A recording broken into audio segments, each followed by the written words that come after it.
times have changed, and we've often rewound the clock since the Puritans got a shock when they landed on Plymouth Rock.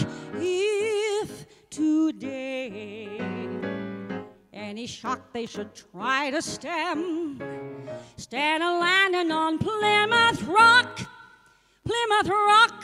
would land on them. In olden days, a glimpse of stocking was looked on as something shocking, but now, God knows, anything goes. How do we cast the leading lady?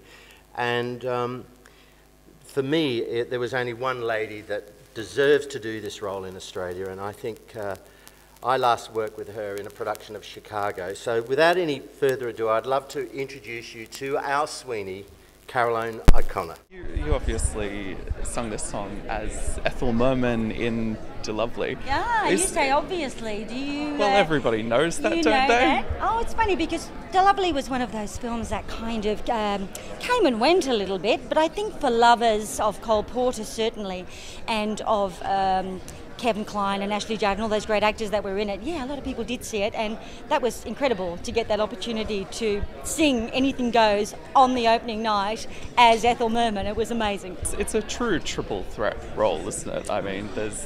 Yeah, I kind of always get caught up in those sorts of parts. It is.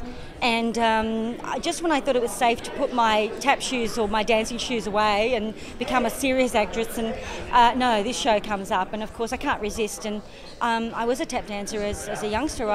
In fact, the first show I ever did in the West End was Me and My Girl, and I tapped in that. That was in 1984, I must say. And then A Christmas Story, the musical that I did recently on Broadway, I had to tap in that. So it was a long time between, tap numbers, and now here I am again. So I feel kind of prepared now that recently I've been back in my tap shoes. And are these types of roles where you do have to do all three the most rewarding for you? I mean, I imagine they're particularly difficult. That is the thing, actually. It is very difficult, and of course the secret is that you make it look as easy as possible. And I think that's possibly why maybe when people see shows or things like that is because it does kind of look easy. That's our job. We don't try to make everything intense and, ooh, that was very difficult. But I just wish sometimes I could say, hey guys, this is really hard. And it's live.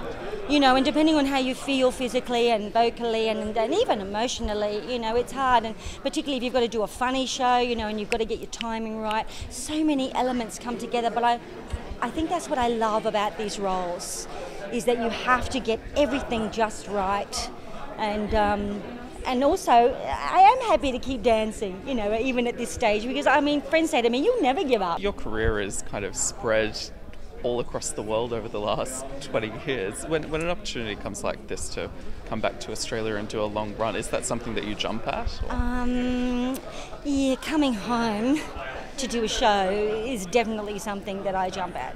And I love working overseas. I really do, because I think it puts me in a place where I have to be amongst a lot of other people in the industry, in England and America. It's highly competitive. Of course, there are a lot more people there. So I kind of like to see myself, in there and see what's happening and how I'm going amongst everybody.